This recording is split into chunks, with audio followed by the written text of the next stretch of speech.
Hello, my name is Bruce Ogilvie, and I'm here to talk about Durenamel Epoxy Resin.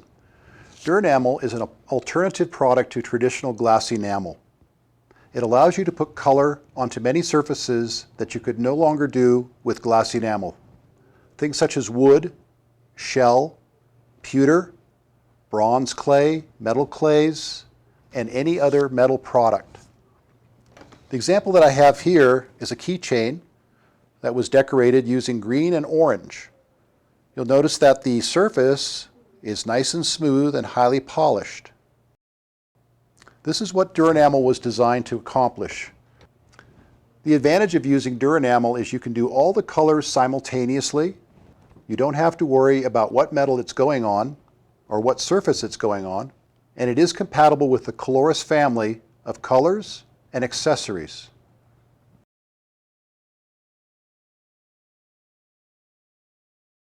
Surface preparation of parts to be decorated with Durenamel resin must be clean of wax, oils, greases, or any other surface contaminant products. You also want to make sure that they're clean and dry prior to application of the Durenamel resin. This will ensure a good quality bond and good cure characteristics.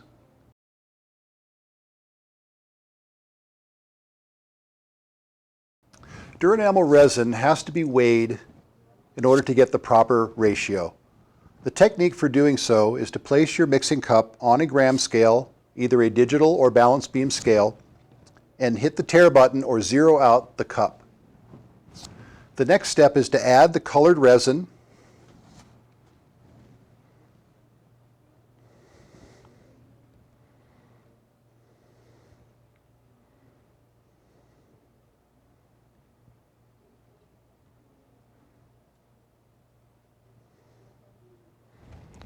My goal is to reach 10 grams. Add a small amount more.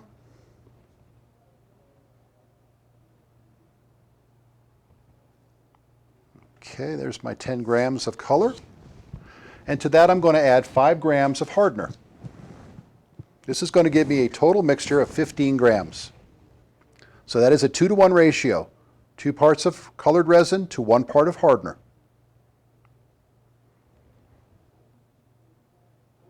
And that's 15 grams. Now the next step is to mix the 2 components together. We recommend a slow folding technique to ensure a good mixture of resin and hardener without introducing an abundance of bubbles. My preferred method is to hold the stick and rotate the cup, but any method that is a folding method is a good alternative. We want to avoid whipping or mixing aggressively. This process is going to take approximately 35 seconds to a minute depending on how much you're mixing and the room temperature. And if you'll notice, I'm bringing material up from the bottom to make sure I have a good thorough introduction of resin and hardener together.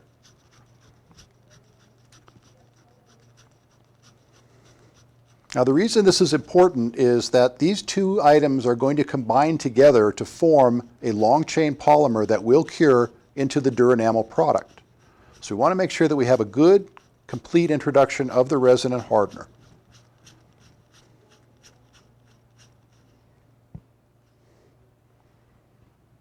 The mix will look homogeneous. You won't be able to notice the resin or the hardener as individual components. What you're going to see is one continuous mixture. So it's a good visual cue as you're looking into the cup, just to make sure that you have a nice even mixture and there's no voids or gaps. Once I have the mixture, I can then transfer it to the squeeze bottle.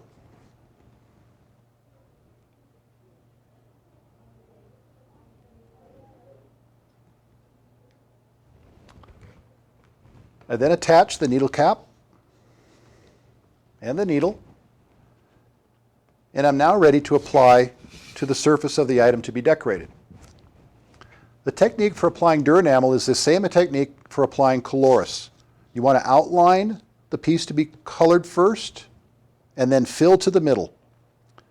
In the case of Durenamel, because we are going to be grinding and polishing, we need to have extra material above the surface to remove.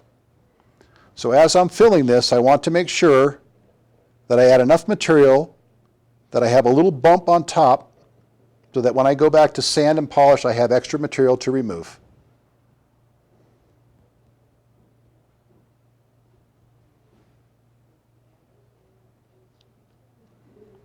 And that piece is now ready to go into curing.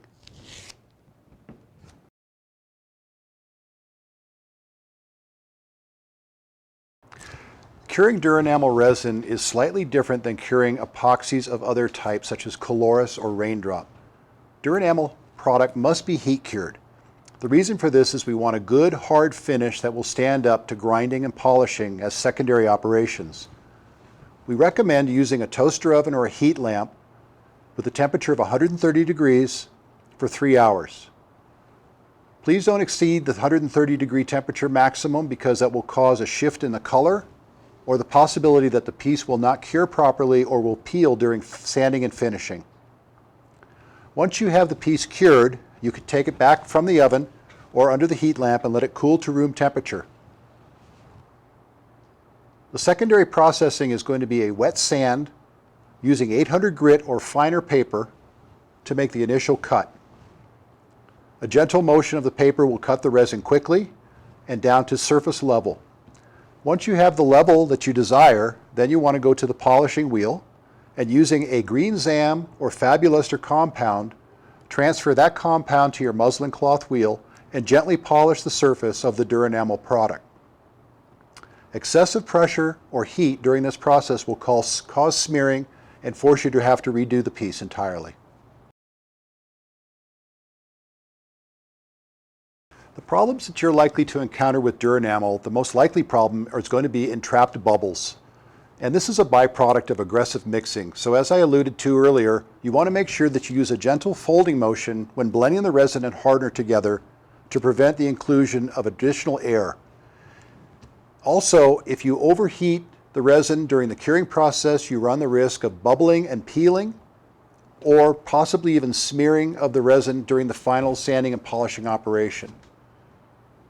As I mentioned earlier, too much friction during grinding and polishing will also cause smearing or discoloration of the resin, which will force you to have to redo the piece entirely.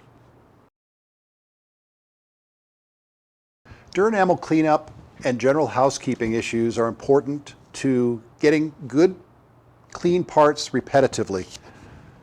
If you have isopropyl alcohol or white vinegar, these are good housekeeping items to keep your work surface clean, to keep epoxy resin off of your hands. For example, you might want to clean your work surface, perhaps your tools for secondary uses, mixing and things like that. You can also use the isopropyl alcohol to clean your squeeze bottles and needle tips.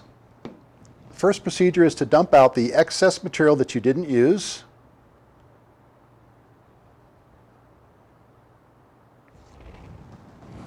Put in a small quantity of isopropyl alcohol.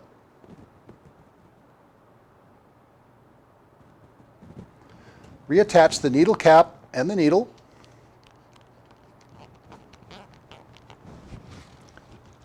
Shake to mix and squeeze the alcohol back through the needle. This will help clean it.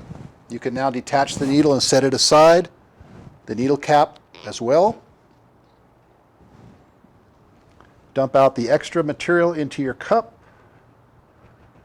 And these bottles can now be reused. Now what will happen is the alcohol will evaporate and there'll be a thin film of resin left on the inside of the cup. When you come back the next day, you can simply crack that off, shake out that excess material, and reuse the bottles. When using Durenamel, use common sense in terms of handling chemicals. We don't want you to eat or smoke or use the bathroom without washing your hands first. Obviously, you want to keep the material from your eyes. If you're using this in conjunction with other tools, it's a good idea to try to keep your work surface as clean as possible. Epoxy is a very sticky product in use and will want to transfer easily to your other working tools and contaminate your workspace. Durenamel resin is a fun, easy to use product. It gives you the ability to put color and decorate many items with a glass-like surface, bringing color and design to your products. Thank you for your time and hope you enjoy your Durenamel.